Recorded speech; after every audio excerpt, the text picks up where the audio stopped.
قال ويش؟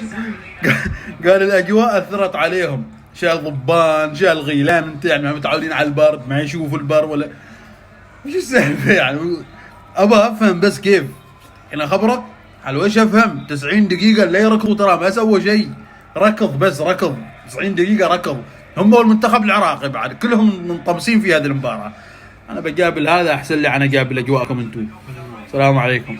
المهم الربع، اذا مشينا على تصريح المدرب ان الاجواء اثرت على اللاعبين، معناتها ان احنا باي باي الجوله القادمه. ليش؟ لان الاجواء بتاثر عليهم وما بيعرفوا يلعبوا. هذا ما كلام هذا. والله احسن شيء شفته صار انا اليوم الافتتاح. يا اخي شوقنا الافتتاح عشان نروح البصره. فشباب العراق ضبطوا ها.